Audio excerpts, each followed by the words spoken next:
Iya. Oke, buat Nila, apa nih yang bisa kita diskusikan di sesi general? Kamu ada pertanyaan apa untuk didiskusikan? Silakan. Hmm. Mungkin kalau pertama tuh Pak mengenai wawancara dulu. Nah, Hmm. kan Pak Nila tuh fresh graduate kan Pak, belum ada pengalaman Ya, terus? kerja apa-apa.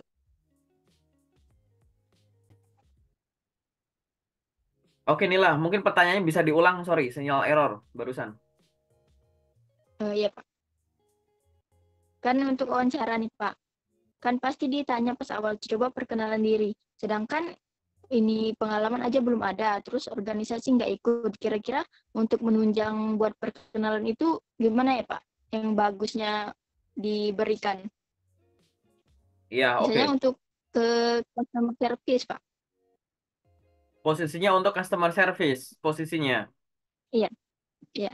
Ya, ini aku jelasin dulu ya dari basicnya dulu. Satu, pada saat kamu belajar suatu pertanyaan interview, tolong belajarnya jangan menghafal, tapi dilatih gitu, dipahami pertanyaan maksudnya apa. Selalu dibiasakan kalau belajar interview itu menanyai ulang, jadi menanyai balik pertanyaan interviewnya. Kalau kamu ditanya silahkan perkenalkan diri Anda, kamu tanya balik. Kenapa sih itu ditanyakan? Apa yang boleh dan nggak boleh disampaikan? Gimana cara menyampaikannya? Gitu-gitu. Ya. Nah, kalau ditanya silahkan perkenalkan diri Anda, kamu harus menjelaskan di dalamnya itu adalah satu, semua jenis pengalaman kamu, dan yang kedua adalah dari pengalaman-pengalaman kamu tadi itu akhirnya kamu punya skill apa yang relevan di posisi ini. Kalau mau cara lain buat nginget, ibaratnya bisa jawab tiga pertanyaan. Kamu itu siapa? Kedua, kamu itu punya pengalaman apa? Dan yang ketiga, kamu sekarang bisa apa? Kamu itu siapa? Mungkin dijawab dengan menyampaikan nama dan background pendidikan. Kayak gitu. Yang kedua, kamu punya pengalaman apa? Mungkin tadi kamu bilang bahwa saya nggak punya pengalaman organisasi, tapi mungkin selama periode kuliah ada pengalaman lain selain kuliah saja. Misalkan kamu ada magang, misalkan kamu ada kerja-kerja freelance part-time gitu. Mungkin kamu ikut organisasi enggak, tapi kepanitiaan iya. Mungkin kamu ikut KKN, kayak begitu. Nah, itu disampaikan secara umum gitu ya. Jadi berkaitan tadi, kamu itu siapa? Jawab dengan background pendidikan, kamu punya pengalaman apa? Sampaikan dengan magang dan teman-temannya tadi. Dan yang ketiga, sekarang kamu bisa apa? Itu artinya kamu menghubungkan. Kan tadi kamu punya pengalaman pendidikan. Nah, dari pendidikan itu akhirnya kamu sekarang bisa apa? Tadi kamu punya magang misalkan. Dari magang itu kamu bisa apa? Kamu punya pengalaman kerja. Dari pengalaman kerja itu akhirnya sekarang kamu bisa apa? Kayak begitu. Nah, itu menyampaikannya semacam itu. Misalkan, ini aku permisalan dulu ya. Nanti detailnya aku gimana nanti kita lihat dulu. Misalkan sampaikan gini.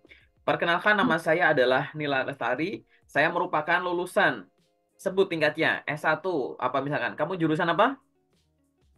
Ilmu komunikasi. Ya, saya merupakan lulusan S1 Ilmu Komunikasi dengan IPK 3,8 dari Universitas bla bla bla bla. Misalkan kamu bilang gitu.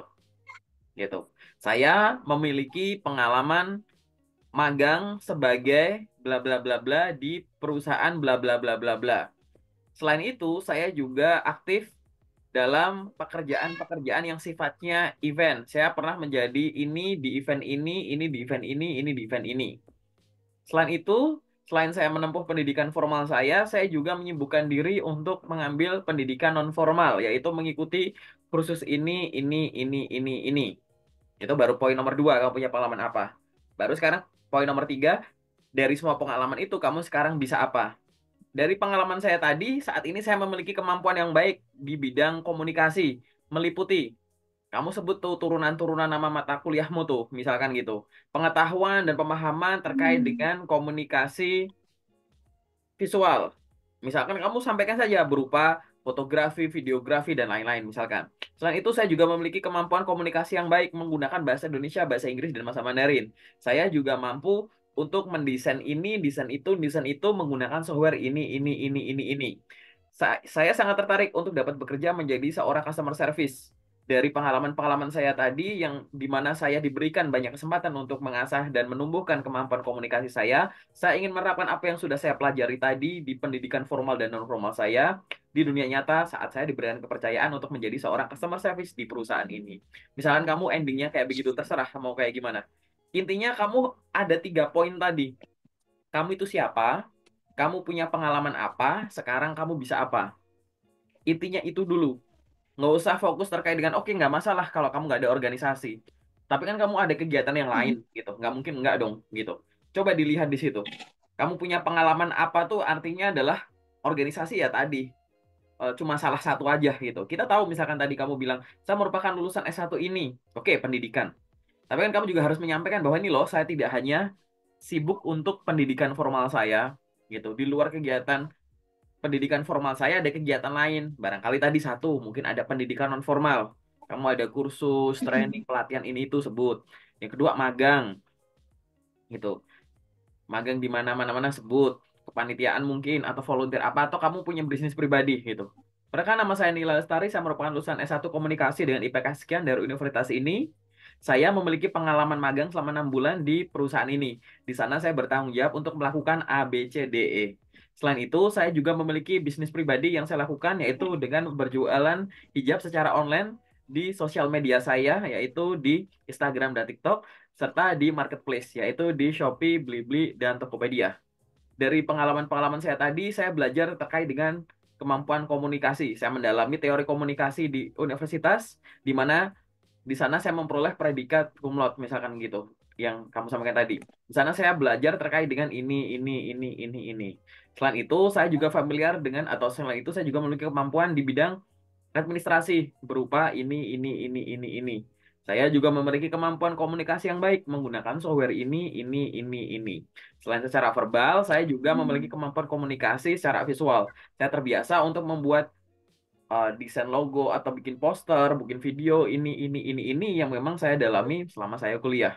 Saya sangat tertarik untuk dapat bekerja menjadi seorang customer service gitu. Dari berbekal pengalaman yang saya miliki, saya yakin bahwa saya akan menjadi seorang customer service yang cocok di perusahaan ini. Ya, endingnya terserah bahasanya gimana, disesuaikan dengan gaya komunikasimu. Yang penting poin-poin tadi itu kesebut dulu ya. Ya, Pengalaman, pendidikan, dan lain-lain, serta skill yang dihasilkan dari pengalaman itu. Intinya sih itu sih. Gitu, inti dari perkenalan diri. Jadi nggak usah fokus sama yang kamu belum punya, fokus sama yang kamu punya aja. Dan menyampaikannya natural ya, bukan kayak orang hafalan gitu. Jadi kayak kita ngobrol santai aja, jangan ngerasa tertekan, jangan lupa wajahnya, senyum dan lain-lain. Ya karena kan belajar komunikasi verbal non verbal gitu. Oke, mungkin ada pertanyaan lain yang pengen kamu diskusikan, boleh. Kita diskusi santai aja. Atau ada tanggapan juga boleh. terus kalau yang ditanya misalnya wawancaranya tuh untuk 5 tahun ke depan rencananya itu apa, Pak? Nah, Nah, itu kira-kira cara jawabnya gimana, Pak? nah, sebelum aku jawab, menurutmu kalau ditanya itu, Mm. kamu jawabnya gimana? Apa yang boleh disampaikan? Apa sih yang boleh disampaikan atau maksudnya apa sih?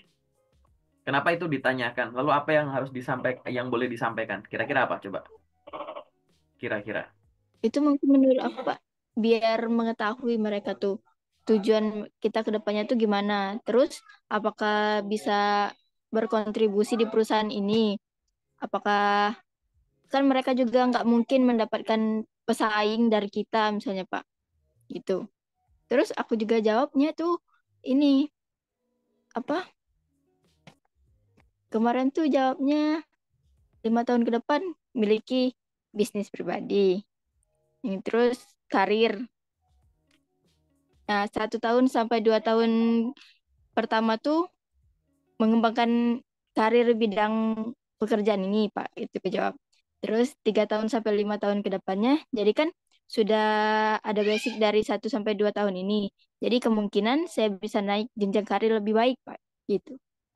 Ya, oke. Em, ini aku sampaikan dulu ya. Nanti cara penyampaiannya nih kita bisa Iya. praktek di sesi kedua lah ya.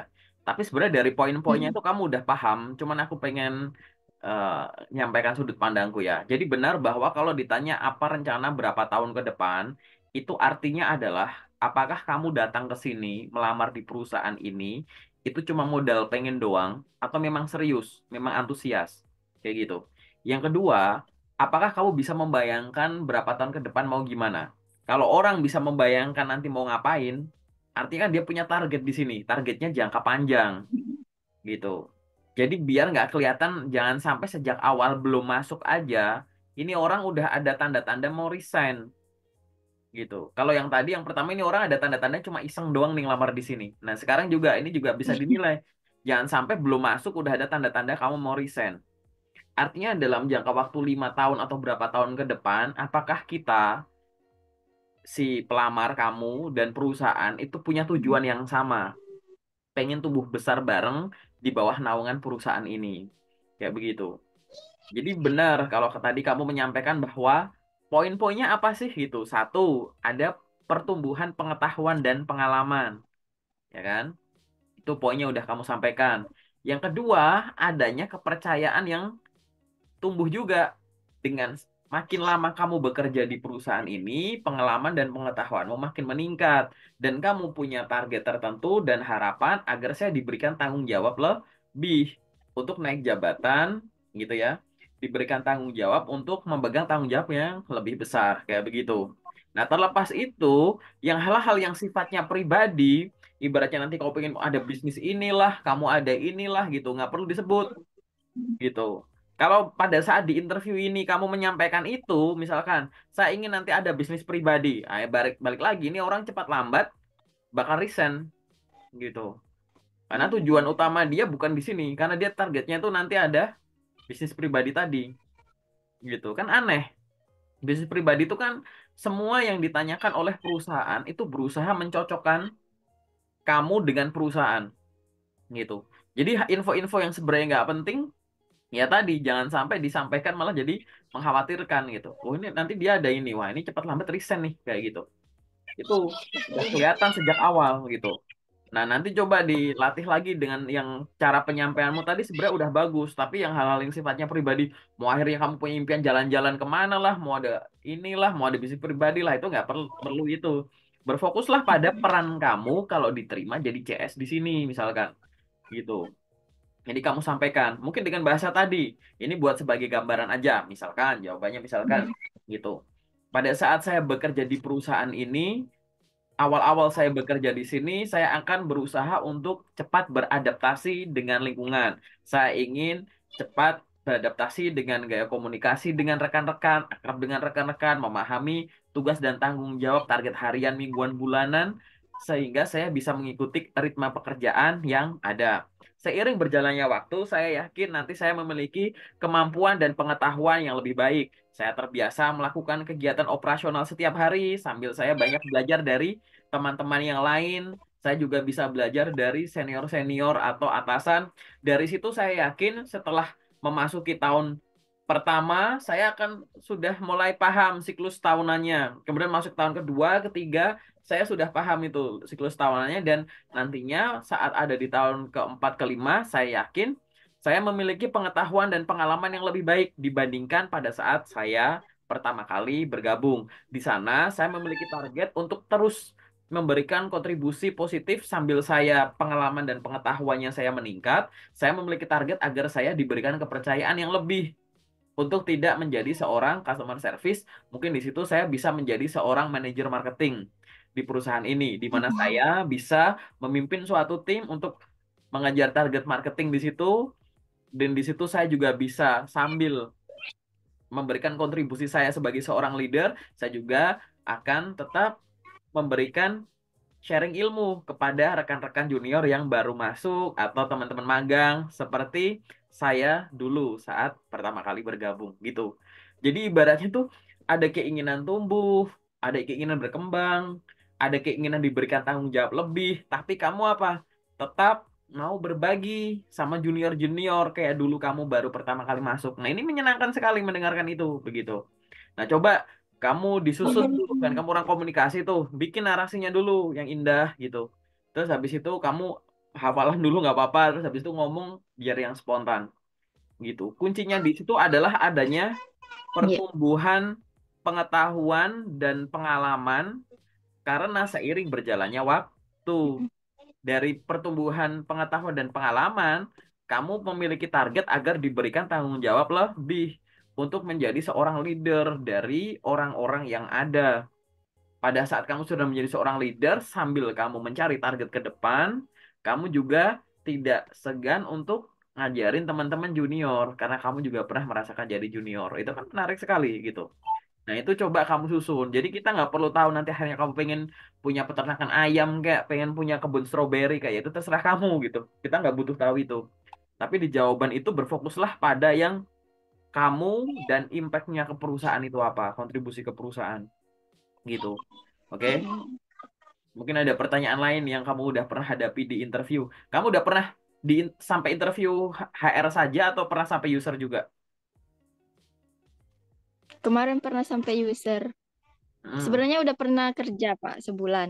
Terus ya. resign. Oke, ya nggak apa-apa, nggak apa-apa. Kalau ibaratnya kamu sudah Iya. pernah sampai interview HR atau user, artinya tanpa CV-mu aku review, CV-mu ya tetap masih oke-oke aja. Buktinya udah pernah lolos sampai interview gitu ya. Nah ini buat ilmu tambahan buat kamu ya. Jadi gini, belajar dari tahap rekrutmen itu tadi, mulai dari nyusun dokumen, cari loker, psikotes, interview, medical check up dan lain-lain itu, kamu kalau mau belajar soal itu, coba belajar dari tahap terjauh yang kamu pernah atau tahap yang kamu paling sering gagal gitu. Jadi jangan sampai kamu sering terhentinya di interview HR, tapi kamu sibuknya edit CV. Ntar kamu sering terhentinya di interview user, sibuk edit CV, kayak dikit-dikit CV yang disalahin. Karena sebenarnya masalahmu bukan di CV Iya. gitu loh. Masalahmu di interview begitu. Banyak orang semacam itu gitu. Ya, yang eh, ngirim-ngirim nggak banyak panggilan, edit CV ya masih masuk akal lah gitu. Beberapa kali gagal di interview HR, edit CV, user edit CV, kayak CV terus gitu. Padahal harusnya jadi prioritas kamu. Oh saya beberapa kali terhenti di interview gitu. Nah, berarti saya harus ada yang dievaluasi dari interview saya gitu. Mungkin ada pertanyaan lain soal Iya. interview boleh, yang lain juga boleh. Hmm. Ini juga CP-nya udah berapa kali dirubah. Oh CV udah berapa CP kali yang berubah? sekarang beda sama yang Mm-mm. Hmm. CP yang sekarang beda sama CP yang sebelumnya pas diterima itu. Oke, nah pertanyaanku, nah Iya, tapi Pak. aku nggak perlu nanya detail soal CV ya. Dari CV yang udah Mm-mm. kamu kirim ke aku, itu udah pernah lolos paling jauh sampai tahap apa? CV yang baru ini, Yang baru ini interview, interview apa HR atau user? baru HR, Pak. Oh, interview HR. Dari interview HR itu udah ada pengumuman belum atau masih nunggu gitu hasilnya? Belum, masih nunggu hasil. Masih nunggu hasil, oke. Mungkin ada pertanyaan-pertanyaan Iya. lagi atau pertanyaan lain juga boleh, yang kamu masih bingung secara umum gitu. Kalau ngelamar-ngelamar itu, Pak, harus sesuai syaratnya itu enggak, Pak? Soalnya tinggi badan misalnya, Ya, oh aku atau kasih enggak tahu ya. harus, Pak? Ya, gini. Mm-mm. Syarat-syarat atau kualifikasi itu ditulis di poster loker itu ya memang untuk dipenuhi gitu. Mm-mm. Makin banyak yang cocok dengan kualifikasi yang tertulis, makin meningkatkan kemungkinan kamu akan lolos ke tahap selanjutnya. Itu dulu, itu. Karena nggak mungkin ditulis kalau nggak ada maksud, cuma iseng doang. Tapi kita juga harus ingat bahwa kalau ada yang sedikit kurang cocok, maksudnya kualifikasi sedikit kurang memenuhi, itu tetap masih boleh dicoba gitu. Kenapa? Karena mungkin ada juga kualifikasi yang tidak tertulis di poster lokernya, tapi kita punya kemampuannya, kita punya pengalamannya dan mereka butuh itu. Dicoba saja, kayak Mm. begitu. Nah, masalahnya adalah poin-poin di kualifikasi tadi itu ada yang sifatnya tuh negotiable, sifatnya tuh longgar gitu. Mm. Nggak yang strict gitu. Tapi ada kualifikasi itu yang sifatnya strict, nggak bisa dinego gitu. Misalkan tadi kamu ngomongin soal postur. Postur itu bukan hal yang selalu ada di poster loker gitu. Tapi postur itu akan muncul di profesi-profesi tertentu. Misalkan jadi pramugari, tinggi minimum 158, maksimal 172 dan lain-lain gitu. Ada tinggi-tinggi tertentu gitu. Kenapa? Karena di profesi-profesi itu membutuhkan tinggi badan tertentu gitu. Atau misalkan ada di kualifikasi, dia ditulis pengalaman minimum 5 tahun untuk posisi yang sama. Yaitu kamu pengalaman Iya, setahun, banyak dua ya. tahun ya jangan dicoba gitu. Karena minimum segitu. Ada yang strict sekali, misalkan pendidikan minimum S1 teknik mesin gitu. Ya sudah, kalau kamu jurusan pertanian jangan lamar, kamu jurusan komunikasi jangan lamar gitu. Saranku loh ya, gitu. Karena itu strict, Kalau kecuali misalnya ada kan yang itu longgar. kan Minimum D3 atau S1 semua jurusan. Nah, itu beda gitu. Kenapa? kalau misalnya kan ada dia tuh SMK untuk SMA SMK. Kalau aku kan S1, Pak. Boleh nggak itu ngelamarnya? Wah, menarik sekali pertanyaannya. Minimal SMA atau SMK? Kamu S1 ya. Sekarang mau nanya sama kamu. Kalau mau masuk ke sana, tingginya minimal 150, kamu 160. Boleh nggak kamu masuk? Boleh. Boleh, ya sudah. Kalau kamu minimum SMA atau SMK, kamu anak S1, boleh ngelamar nggak? Ya boleh, gitu. Tapi ingat, posisi itu lebih banyak atau dianggap cocok untuk level SMA SMK juga. Barangkali Mm. pekerjaannya tidak terlalu rumit dibandingkan anak kuliahan. Misalkan kalau level pendidikan lebih tinggi, lebih banyak mikirnya daripada fisiknya. Ini mungkin dibalik, banyak fisiknya daripada mikirnya. Atau yang berkaitan dengan apa? Kalau kita ngomongin tanggung jawab, pasti berkaitan sama haknya, gitu. Udah tahu lokernya minimum lulusan SMA, kamu masuk, nanti nego gaji, minta gaji standar kuliahan, misalkan. Padahal di situ ya sebenarnya mereka tuh tadi, perusahaan kan punya budget ya untuk rekrut orang, gitu. Nah, mereka tuh untuk posisi ini tuh sebenarnya semacam itu. Jadi kamu harus bisa, kalau kamu sudah punya pengalaman lebih tinggi, entah dari pendidikan atau yang lain, kamu ngelamar yang minimumnya segini, kamu harus menghargai di posisi itu, gitu. Ini jangan sampai ada kasus lucu nih. Aku ada kisah real beberapa kali. Ada Iya. teman lulusan S1. Mm. Dia karena pakai ijazah S1-nya itu nggak banyak yang manggil, akhirnya dia pakai ijazah SMA-nya. SMK, sorry. Ya sama lah sama SMK. Dia pakai ijazah SMA-nya. Lolos. Lolos. Habis itu dia sampai ke nego gaji. Di situ dia nggak setuju. Dan di situ dia sampaikan bahwa saya tuh lulusan S1 gitu. Lah, dari kemarin ijazah yang kamu lampirin SMA SMA doang. Paham nggak? Jadi kamu akan diperlakukan ya di Iya, paham, level Pak. itu. Tapi begitu nego gaji, tiba-tiba langsung kamu ngasih kejutan gitu. Saya sebenarnya lulusan S1 ya. Perusahaan ya kalau kita mau pakai sudut pandang namanya kita bekerja sama orang kan kita harus pakai sudut pandangnya perusahaan juga ya gitu. Ibaratnya kita nggak tahu apa tuh, kamu S1, ya so what gitu. Yang kita pertimbangkan kan yang di proses ini nih gitu. Nah ini kan secara etika ya, attitude kan menurutku kurang bagus juga ya kayak gitu. Gitu Iya. dengan sejak awal nggak jujur, tapi yang kedua adalah ya kamu nggak bisa mengikuti kebijakannya mereka gitu. Itu. Jadi kalau disebut boleh ya boleh, tapi terkait dengan tugas dan tanggung jawab levelnya, kamu juga harus bisa menyesuaikan gitu. Ini juga, Pak. Kemarin dapat panggilan ya, Pak. Aku apply-nya di BCA Financial. Itu di bagian MDP kalau nggak salah. Terus dipanggil psikotes di bagian file collection. Nah, terus itu itu bagian psikotes kan, Pak. Beda. Pas ini juga tadi dipanggil untuk interview, untuk sales. Itu gimana, Pak? Jadi kan dari psikotes sama interviewnya beda ininya. Oke, jadi begini. Kalau ada hal-hal yang sekiranya tidak sesuai dari proses rekrutmen tadi, tanyakan ke orangnya, tanyakan ke perusahaannya. Kan ada orang yang bisa kamu ajak ngobrol tuh. Begitu. Dengan Mm-mm. menyampaikan kronologis dan maksud gitu. Nah, nanti urusan jawaban mereka gimana, tergantung kamu memutuskan untuk bersedia atau enggak, mau dilanjut atau enggak gitu. Sampaikan, misalkan aku yang dapat itu nih, gitu. Permisi Mm-mm. Ibu Nila, mohon informasi, saya ingin sedikit konfirmasi, barangkali ada yang saya masih belum paham. Sebelumnya saya melamar di perusahaan ini untuk posisi A. Kemudian saya mengikuti tesnya sampai dengan psikotes untuk posisi A. Namun undangan untuk hari ini kenapa untuk undangan posisi B ya Bu ya? Apakah nantinya saya ini akan dijadikan posisi B atau sebenarnya itu hanya salah tulis saja pada saat mengundang? Sebenarnya saya untuk posisi A. Kan kamu bisa nanya gitu. Saat interview bisa nanya, ngirim email pertanyaan juga boleh kalau memungkinkan, ngirim lewat chat boleh gitu. Jangan sampai kamu nggak tahu, diem-diem aja. Ingat ya, kalau ada suatu kondisi gitu, Mm. memang bisa mungkin salah kirim atau tiba-tiba memang ada opsi kamu dialihkan gara-gara begitu.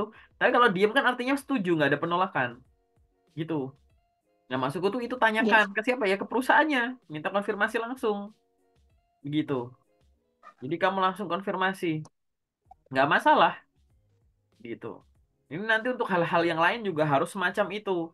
Misalkan kamu tiba-tiba nggak ada info apapun, tanya aja, mohon informasi Pak atau Bu, untuk lanjutan proses rekrutmen ini bagaimana ya di interview akhir kamu nanya itu misalkan, gitu. Jadi jangan diem Ya aja gitu. misalnya, Yang bisa mm, begitu ada kesempatan nanya, nanya gitu. Oke, oke. Apalagi yang pengen kamu misalnya ini tanyakan? Pak, udah kan interviewnya, terus katanya akan dikabarin, nggak dibilang Pak, akan dikabarin kapan. Terus itu boleh ngechatnya dalam jangka waktu berapa lama Nah, begini. Kalau besok-besok, kalau kamu menghadap itu interview ya tadi ya? di, Itu ya, interview, interview interview itu. tapi tertulis misalnya. Oh, interview Interview. tertulis. Nah, kalau ada Iya. interview semacam tadi, kamu coba tungguin dulu selama 2 minggu minimal gitu. Tunggu sama 2 minggu. Tapi kalau nanti secara lisan memungkinkan kamu ngobrol sama HRD-nya, kamu sampaikan gitu. Barangkali belum dikasih tahu kan, kamu juga boleh menanyakan. "Oh, informasinya kelanjutan dari proses rekrutmen ini bagaimana?" Kalau mereka akhirnya bilangnya, mohon ditunggu dulu ya Ibu Nila, nanti kita akan kabari segera, maksimal 2 minggu, misalkan ngomong begitu. Ya udah, kamu sampaikan terima kasih Pak, terima kasih Bu untuk informasinya. Mohon izin ya Pak atau Bu, nanti akan saya follow up secara berkala setelah 2 minggu. Gitu. Ngomong gitu nggak apa-apa. Kalau memungkinkan, kamu ngomong gitu. Tapi nanti kalau tidak memungkinkan ngomong kayak begitu, kamu nanya boleh nggak? Ya boleh saja. Gitu. Kamu punya hak bertanya, perusahaan punya hak untuk menjawab atau enggak gitu. Jadi pikirkan dulu porsimu aja, nggak apa-apa. Gitu. Jadi nanti udah Yang penting udah ngajukan nanya pertanyaan aja aja, udah. ya nanya tetap secara profesional, gak ada masalah kok sama bertanya. Gitu. Bahkan nggak usah Mm, ngomongin tahap rekrutmen deh. Ini misalkan nih, ada poster mm, lowongan kerja, ada poster loker. Di situ buka untuk posisi A, B, C, gitu. Perusahaan ini itu kantornya deket sama rumahmu, gitu. Tapi kebetulan posisi yang dibuka tuh A, B, C. Padahal jurusanmu tuh cocoknya untuk D, E, F. Boleh nggak aku ngelamar kerja ke sini? Ya jangan. Tapi kan ibaratnya di poster loker ini kan ada alamat email tujuan tuh, misalkan. Bagi yang berminat silahkan melamar ke sini. Nah, kamu mm. tuh kirim pesan aja ke email itu untuk apa nanya gitu. Judulnya permohonan informasi gitu kepada HR manager gitu kan. Perkenalkan nama saya ini, saya memperoleh email ini berdasarkan poster lowongan kerja yang Anda posting melalui akun official LinkedIn perusahaan Anda. Berdasarkan informasi di sana, perusahaan ini sedang membutuhkan untuk posisi ABC. Mohon informasi apakah sedang terbuka juga kesempatan untuk posisi DEF bagi lulusan ini gitu. Saya adalah seorang, kamu kasih gambaran, saya adalah seorang lulusan jurusan ini dengan pengalaman ini, saya tertarik untuk bekerja di perusahaan Anda. Tempat tinggal saya, domisili saya eh, tidak jauh dari tempat tinggal Anda. Gitu. Sebagai bahan pertimbangan saya lampirkan CV. Jadi kamu nanya ngampirin CV, ya nggak apa-apa. Gitu. Resikonya apa sih? Paling nggak dibales. Gitu. Tapi kan kamu Iya. boleh coba kan? Nah gitu loh. Gitu. Nah dengan hal-hal semacam ini tuh nggak masalah. Kita itu malah tidak mudah melewatkan poster loker gitu loh. Gitu.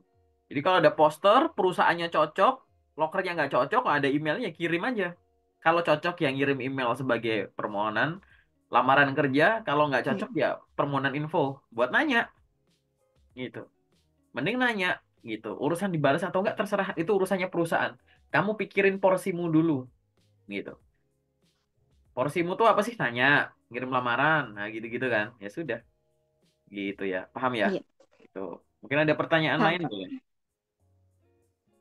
Mungkin apa ya, Pak? Itu dulu nggak Belum apa-apa. Kalau kayaknya. cuma itu dulu nggak apa-apa. Nanti Boleh. kalau ada pertanyaan lagi sambil jalan aja. Iya, Pak. Oke, itu dulu ya. Jelas ya? Ya, itu dulu. Oke, kita Ya, sekarang jelas, Pak. bahas CV-mu dulu bentar.